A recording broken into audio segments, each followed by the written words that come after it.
The Nike Hoop Summit is my favorite prep all-star game every year because guys take it super seriously. And I don't know what exactly the organizers have found that gets this out of these players, but this is not the McDonald's All-American glorified exhibition game. This is not whatever other version of this you want to say. It's not an NBA All-Star game. It is an event between the best American prep players and the best players from all across the world, and Kai and Anthony wearing a Team World jersey. Still can't figure that one out. But something about that dynamic gets the best out of guys. It's like the USA guys actually take some pride in this event, or at least got woken up by the world taking it super seriously early. All in all, we had an incredibly entertaining game that went to overtime. Team USA won 124 to 114. There's so many players that we're going to care about in college basketball next year in this game. We've got Purdue targets, Illinois commits, Illinois targets, Michigan commits. We've got just guys that will be all over the country. Duke superstars, AJ Debansa at BYU. Kentucky have multiple players in this event. It was such high level hoops for a prep basketball game that I'm honestly still kind of shook by it. But I want to go through some of our biggest takeaways, some of our biggest player specific thoughts. What's your reaction to Team USA's win in the Nike Hoop Summit? Well, first of all, hoops is in good hands. I think that's one of my big takeaways because I just think you go down the roster and you go down some of the performances that you saw in this one, and I just think that you see a lot of players that have, very high ceilings that maybe people don't even talk about as much as they should. To be honest with you, like. I feel like a lot of the chatter has been AJ Debansa for a large part of the season. AJ Debansa and Darren Peterson, right? And AJ Debansa deserved it. He was great in this basketball game. Cam Boozer just quietly does whatever he wants, kind of every single game and wins at every single stop he goes to, whether it's high school, AAU, the Nike Hoop Summit. The kid is just like the ultimate winner, but I feel like people put the ultimate winner tag on him to try to take away from the fact that he's like just really good. And he does so many things. He has size. He's a really good player. And then, we'll touch on some of the players on the world team as well, but this was a very high level game. I think, like you mentioned, to see these guys going at it and take some pride in it. It wasn't like your glorified all-star game. I think there was a lot of competing on both ends of the floor. Yeah, I think my biggest takeaway by far is that youth hoopers are getting way too good, and I'm scared. And I have some general, I actually thought about this for a long time after watching this game because that was the best performance across the board from like all prospects I've ever seen, I think, in a game like that. Because this was competitive. There were guys guarding. There was not really any possessions off. It was like you had to earn everything. And the offense was so high level from everyone involved that I don't really I don't even know what to say. Neither team like shot it great from three, which kind of kept this in the realm of like actual realistic outcomes. But God, everybody else was like crushing. We saw isolation scoring, we saw handles, we saw athleticism on display. I just was so wowed by this class in general. And it's a class that's getting a lot of hype, just like last year's did. And so many freshmen across the country were impact players. I think we're in for another year like that. But then I started thinking like broadly in life, I actually do think hoopers are getting too good because I think basketball has become such a popular sport that I'm shoving a basketball in my 4 week old's hands right now. I know you're doing the same thing. I feel like there's this whole generation of children that are being raised as if basketball is a year round sport and it's their everything in a way the previous generation didn't.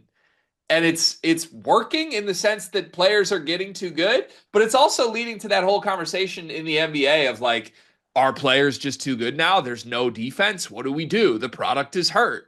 And I don't know what you do with that because look, college basketball has been beautifully ugly ever since I've been alive. There's always bad college basketball. It's part of what we love about it.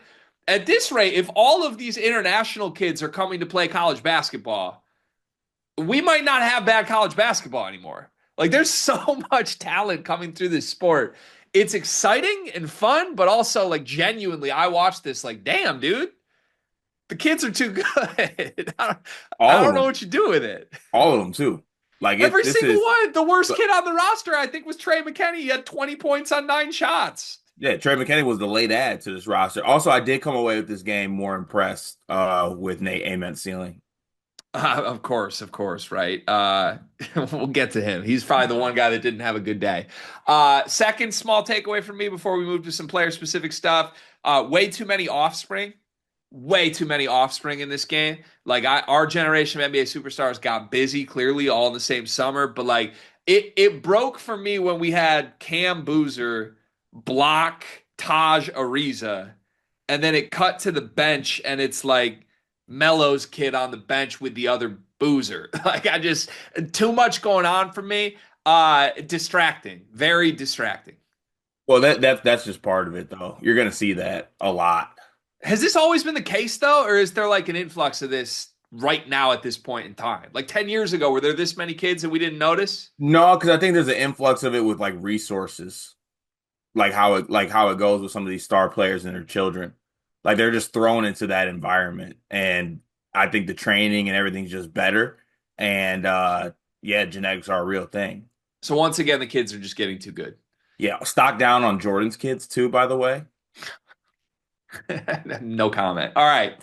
Player specific takeaways. Who is the best player in this game? There's only one answer to this. I'm going to be pissed at you if you give me the wrong answer. AJ Debansa. Wrong answer. Cam Boozer? Cam Boozer was the best player in this game. I don't think it was close. Who's your I, favorite? I'm really struggling with the Debansa stuff. There's only one answer. You're going Debansa? For favorite? Yeah, who's your favorite? Oh no, Tunde. Everybody loves Tunde. Yeah, he was fun. Um, I want to go back to the Boozer Debansa thing. Both of those guys showed out. Debansa had 24 points, 5 assists, 6 rebounds in 34 minutes. He definitely late. It felt like it kind of became like the Debansa takeover isolation show, Mhm. which I mean, he just looked like an NBA star doing that. Like there's no way to guard him when he sizes you up, gives you the little jab step jumper over you. I, People are going to throw around all the crazy names, but like it is as polished as like the prep Kevin Durant, Carmelo Anthony's, where you're just watching a 6'9" dude that you can't guard shoot over you. That felt like Debansa in this game. But at the same time, Card, I think Boozer was like all over this game more than Debansa was, which I think is the sell of Boozer and why he's kind of been the winner in this class. Like he's played with good people too, but defensively, I thought he was a menace. He had 16 rebounds. He had 6 assists. He led this team in assists. He had a block that was highlight reel, 8 for 15 from the floor, 24 points, or excuse me, 22 points, so 1 bucket less than Debansa. But like, I thought a lot more impact outside of scoring than Debansa. You're putting this up, but he was giving interviews talking about Duke, so it seems like Yeah, I it's know. fine. Yeah, no, 100%. Right. But no, I think that Cam Boozer, like I said earlier, like I feel like he gets put to the wayside a lot because it is like Darren Peterson, Debansa, who, reclassed into this class. But like Cam Boozer for most of his high school career was the number one player in this class. I don't think he's dropped. I think three is the lowest he's dropped. He's that good. Um, and look, I don't know. I when I see him do things like this, it makes me feel bad about some of the comps that I put for him because I think he's better than what I put for him. Um, but like the way he filled up the stat sheet was crazy. And if he's hitting threes too, like he was 2 for 4 from three, made his free throws, had the assists, had the steals as well, blocks, defensively, just being a menace. He's going to be a special player at Duke. And just like ridiculously quietly ridiculous athlete. Everything he does is just kind of quiet. Yeah, but it's weird. Like he would just like appear out of nowhere and poster a dude on a tip slam. And like the idea that those are quiet is crazy, but it really feels like that. Like he'll just sneak up out of a totally normal play and just be hanging on the rim on your head. Yeah. I think he's insane. He had that one transition behind the back move. Did you see that? Yeah. Where it's like, what the hell is this? I thought this was a big. And he's has a handle like a point guard. He's a freak. I just need to make sure I'm clear on where my stance is with this. I'm fine calling Debansa the best player in this class. I'm fine calling Peterson the best player. Whoever you want, that's fine. I will rock with Boozer. And I don't know if that means I'm still with the Brotherhood for another year or not, but I think this dude is the winner in this class. I think this dude is the best all around player in this class. I think that's very easily on display. And I love historically guys that have done all the right things, been as awesome as they possibly can be, and still don't get the accolades for it. And I think that's where we're at with Cam Boozer right now. And I want all of that stock. I mean, he gets all the accolades. He doesn't. Yeah, I mean, He doesn't. It's Debansa or Peterson. He was Naismith High School Player of the Year. It's Debansa or Peterson. That's all I've been hearing. Where was Darren Peterson, by the way, in this event? Free Darren Peterson. Black ball, shout out to Nike. Crazy. But yeah, sure. We'll be on opposite sides of this, and I got to come to terms with that. That's okay. It's fine. You have a personal hurdle you have to get over with Debansa. I I'll enjoy watching him. No, you He's won't. gonna. No, you Yes, I won't. will. I enjoyed watching him in this game. He's gonna drive me crazy at BYU because I don't think he's a winning player.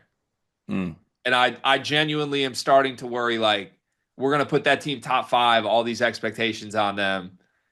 AJ's going to whine around the floor, shooting 27 shots a game with Rob Wright.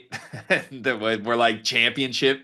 Like, I don't know. I don't think he does a lot of winning things. Mm. I don't think he cares about winning things. It's fair to say, I guess. It's an early body language PhD read, but yeah, both of them were spectacular in this. I thought both of them did what they do best in this game. AJ Debansa was the best scorer on the floor, was an absolute highlight reel. Cam Boozer won the game and did everything. And we led with Debansa after. That's sort of my whole MO. Team World, the other takeaway, like we're talking about the 2 stars for USA. Team World, I think this is the best version of Team World I've ever seen. Mm. And some of these guys, I still don't know how they were on Team World, but like there's a bunch of dudes who are going to be stars in college, maybe stars in the NBA on this team. Who impressed you? Well, Markovich was very impressive in this basketball game. Had a double double in this one. Obviously, Tunde has been a favorite of mine for a while now. I'm very excited for him and Baylor next season. I think he's going to be really fun.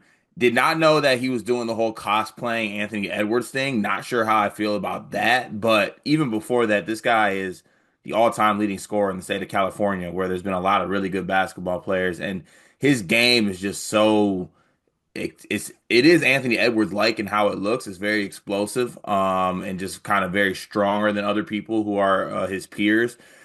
He had the one move in this game where he had like a baseline spin and he like bodied Trey McKinney. And I was watching it and I was like, Trey McKinney doesn't really get bodied. Like Trey McKinney is the person who bodies people, being a bigger guard. So I was very impressed with him. That last move to send the game to overtime where he went coast to coast for the left-handed lay, it's smooth, it's impressive. Um, but I mean, there was a lot of impressive performances. I was very impressed with Sarr in this one. Also, to the world team coach, free my guy Sean Abayev, by the way. 7 minutes and he just fills it up. I'm not gonna say I'm excited to watch him at Cincinnati next season, given how they run offense, but that dude is a bucket, and I've always Yeah. been a fan of his. So How's he at Cincinnati? How did we let that happen? I tried everything I could. I was working back channels. I did everything I could. I don't know. Yeah, I agree. Yeah, he was crazy. I just love so many guys on this team. Tundi is obviously incredibly fun. Do we care that he's sort of doing the Dylan Raiola thing with Ant Edwards? So I don't think he's trying. You don't we think he might not know who Ant Edwards is? There's a good chance. I hope that's the case. Tunde was awesome in this game. He also like just acts like the absolute alpha at all times. Like he Yeah. took 19 shots in this game, and I love the way he approached it. Um, Outside of Tunde, I thought there were some good things from other guys on this team that some of them are guys that we're going to cover in the Big Ten, but like just other names that I think are clearly star types. Eric Ribe or Ribe, I still don't know how to say it. If he doesn't start at center for UConn next year, I'm going to be pissed. 11 points and 8 rebounds for him. He didn't have any blocks, but I felt like he was altering shots at the rim the whole time. I still get like mini Klingon vibes from him every single time I watch him, and I'm happy he's going to UConn because of that. We interrupt this sleepers video to talk directly to you, our loyal listener. Have you ever found yourself watching us two idiots thinking, hey, I wish there was a very easy, small way for me to show a token of my appreciation for all of their hard work on all these videos I love to watch? Well, now we have just the way to do that. Thanks to the beautiful folks over at Underdog Fantasy. They are helping us out this month, presenting a lot of the content coming out this month, giving you a chance with a amazing offer that you can use using our promo code that Gregory will tell you more about.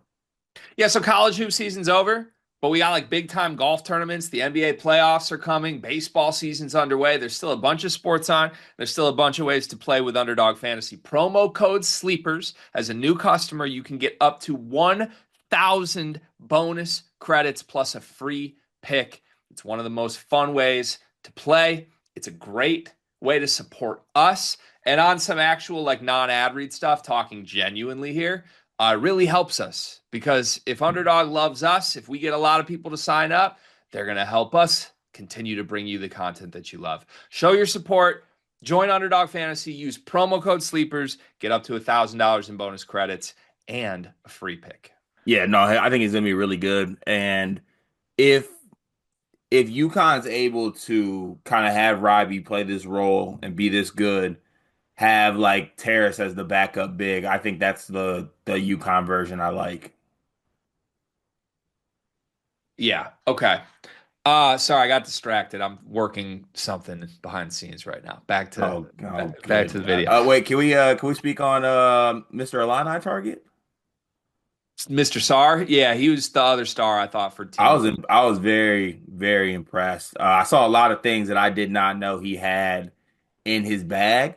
Uh, if I'm an Illini fan, I might be pissed though. I think he was too good in this game. Yeah, there's some uneasiness, I think, for the people I've talked to. Now, uneasiness mixed with like we're getting him or Riley at minimum. So, like I think they still feel really good about this. I'm very uneasy about Illinois' whole offseason plan right now because it seems like it hinges on Sarr and Riley as either a backup or a first option there. And I think both of those dudes want to go to the NBA. Like I didn't realize Sarr was draft eligible right now, and he is. Um, he also he had the whole thing where he left Barca, who he plays for, and Barca was pissed and put out a statement. It was like, we told him he can't come to I'm this. sorry. Who?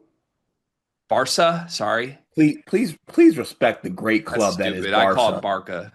Barca. All right, that's kind of cold though. Like they got some That's dogs. stupid. Anyways, FC Barcelona. He left them. They got pissed and basically put out a statement that was like, "We do not approve of this. This is damaging to our relationship." And Sarr was just like, "I need to be there. It's what's best for my career." And he handled it really maturely, which is good. He also made the right decision because he helped his draft stock immensely in this game. Illinois. Some fans say the thing that's going to hold Sarr back from just going is that he's really, really skinny. Some even saying he's skinnier than Riley was last year. I don't see that when I watch him at all. Do you see that? No, is that something that's actually being said? That's what the Illinois channel's been saying in our Discord, but it might just be wishful thinking because he looks like a pro to me. I still think Illinois might get him, but I think he's going to be like, he's going to feel more like an NBA guy than Kasparis did, I think, if he's on the team next year. Yeah, no, 100%. I think that'd be a one that I think Illinois very much needs to add. And I wasn't I was like, yes, they need to get him, but my eyes were opened a little bit with this week that he had, and then the game. I thought he looked super impressive. Yeah. Okay, let's go through some of the other guys that we're going to talk about a lot in Big Ten circles that we know our regular audience probably has intrigue in. Starting with the Illinois commit right now, David Murkovich only played 15 minutes in this game, but I thought they were pretty loud minutes. He ended up 3 for 5 from the floor. He missed his 1 3, but 8 points, 3 rebounds, 1 assist in those 15 minutes, 3 for 4 from 2 point range. You kind of saw some of the quirky stuff he can do. Like his movement is very unique out there on the floor, but he's got really good feel. Like he kind of just finds the right spots on the floor. I think he's a guy that will like just anytime he's on the floor, he will make easy offense happen because he seems really smart and he seems just, I don't know, he's one of those like the ball finds him type guys, and he makes good on that almost every time he has the chance. But Eye test wise, to me, I thought he should have played more minutes in this game. I thought he looked pretty good to my eye test. What did you see from Murkovich? Yeah, the feel for the game is very obvious with him. And you mentioned like how the ball finds him and like how he's always in the right spot and then he always kind of makes the right play.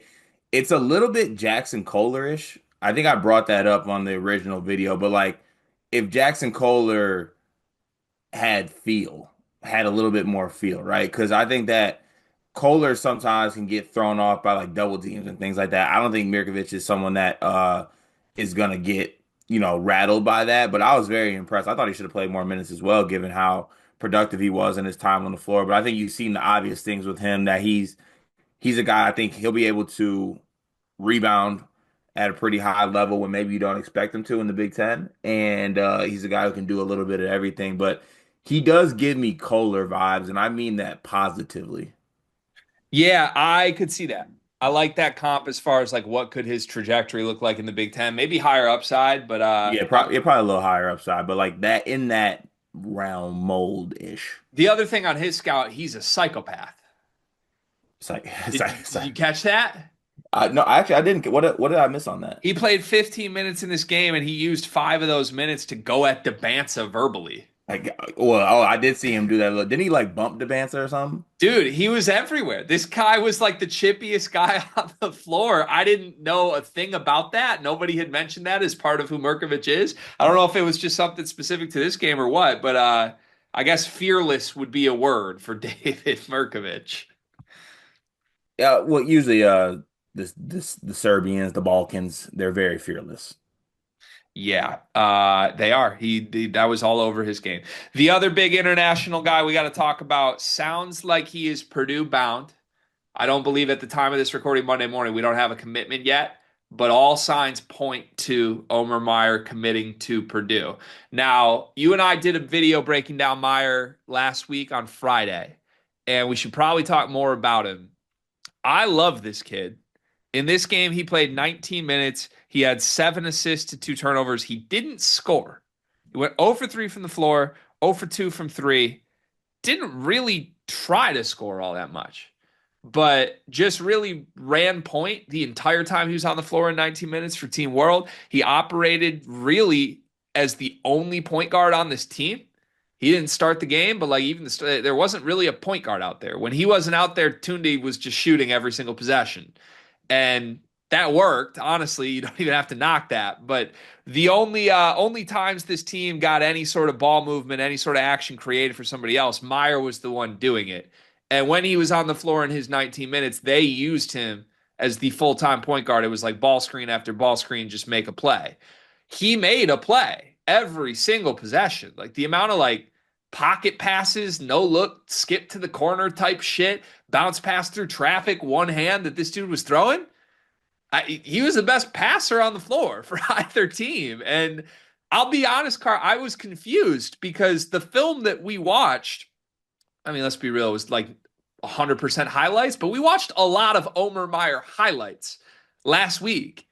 The highlights were not this at all. He was not even operating as a primary point guard. It was like a dude finding his shot a lot and stepping into off the dribble threes and just this pace and this hop to him. He has the pace and the hop, but in this game, he wasn't looking at the rim and he was used entirely as this ball screen savant.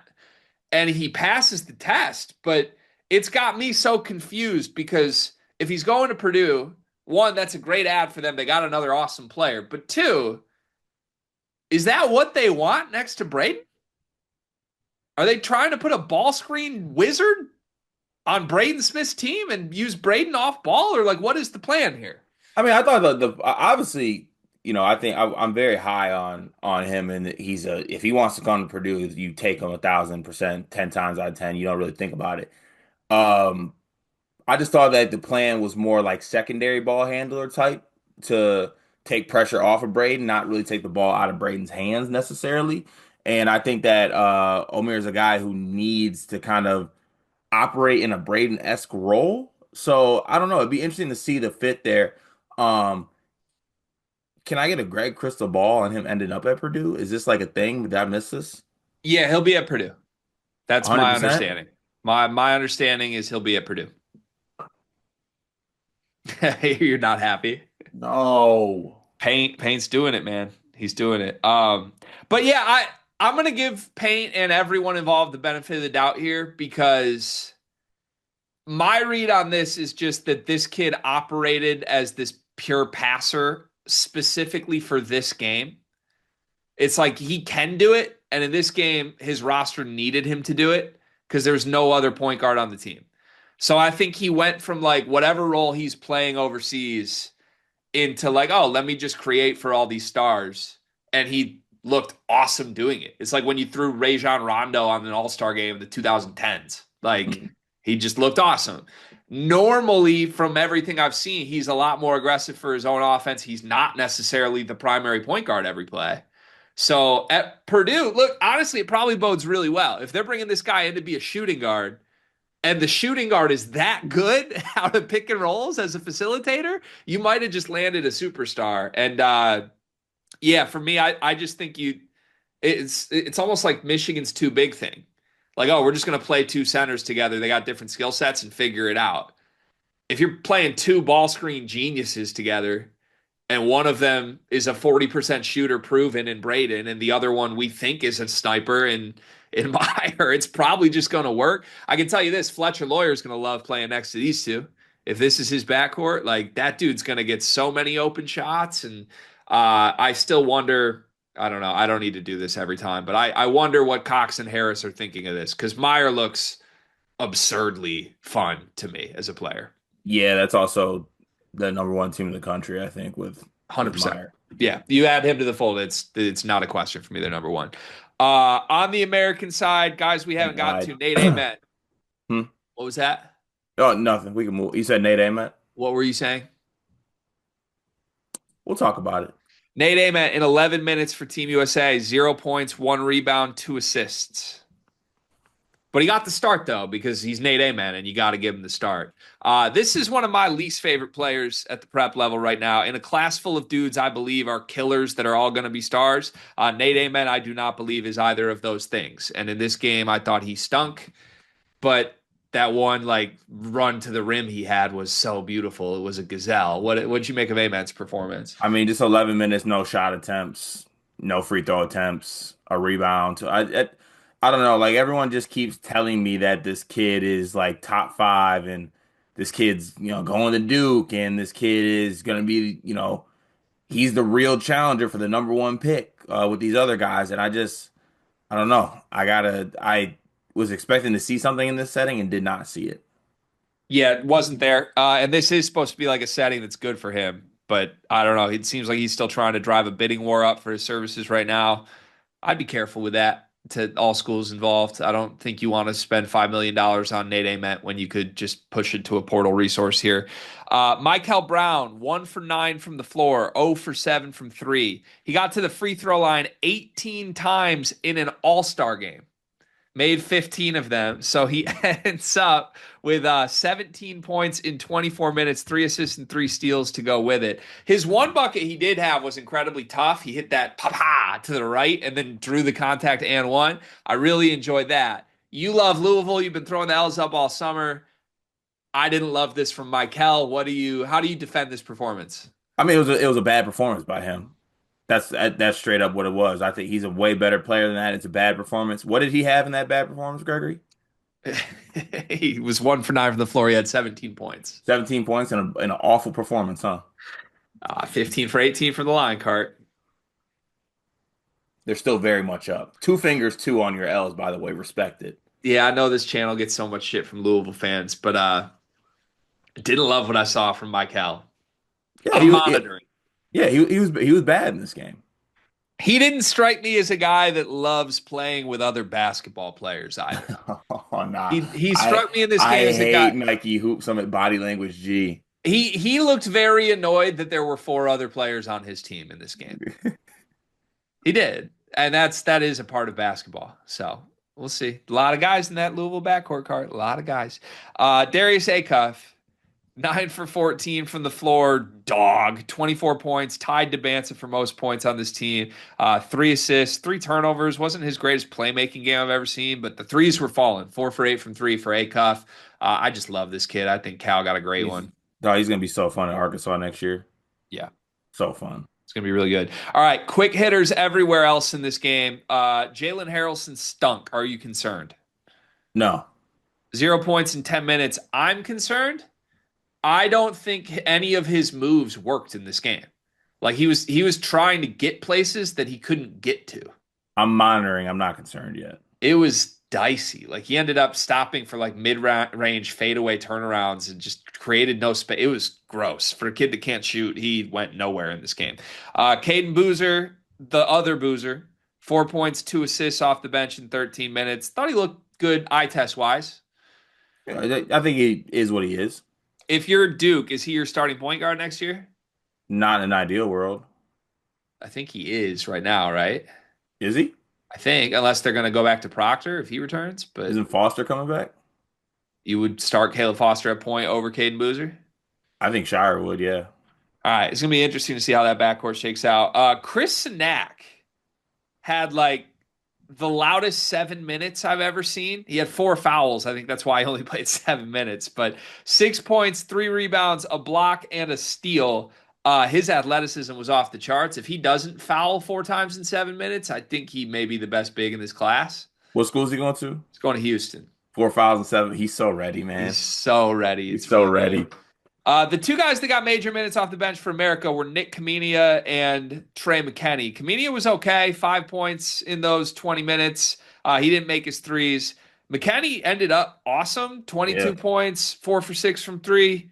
I loved what I saw from McKenney. What do you see from those two? Yeah, so I think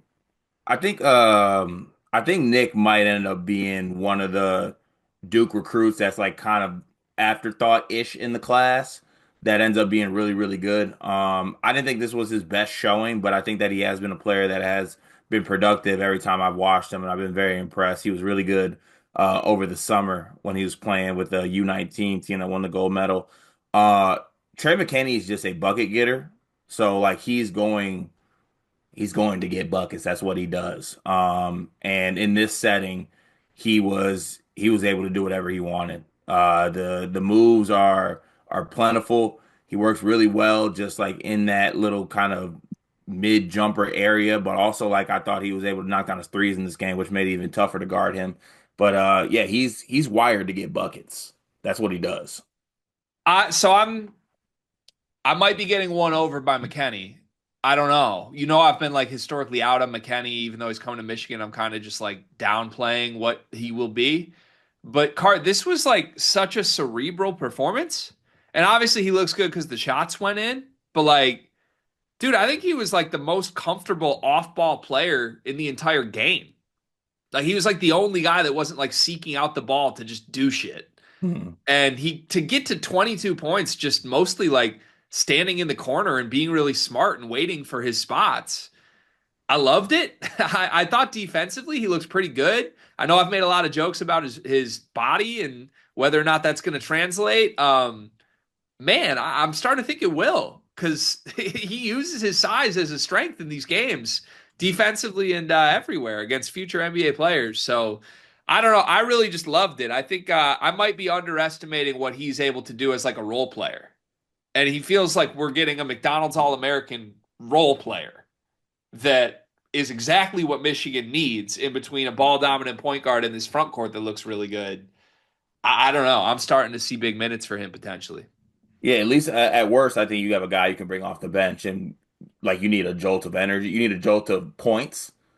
I think he can go get you those. Yeah, for sure. All right, and then we'll end with the Kentucky duo off the bench for Team USA, Jasper Johnson and Malachi Moreno. Maybe they were just heartbroken over Caden Lewis's departure, but these two were terrible. Jasper Johnson had 0 points on 0 for 4 from the floor. Malachi Moreno had 0 points, 3 rebounds in 8 minutes. Uh, Maybe this is why Mark Pope is recruiting over them. Possibly, yeah. But yeah, tough showing for those guys. Yeah, I just feel like I maybe we're seeing what Pope's doing. you know how you're scared. Who you say you were scared about? Harrelson. Yes. I'm scared about Jasper. Talk me through your concerns with that.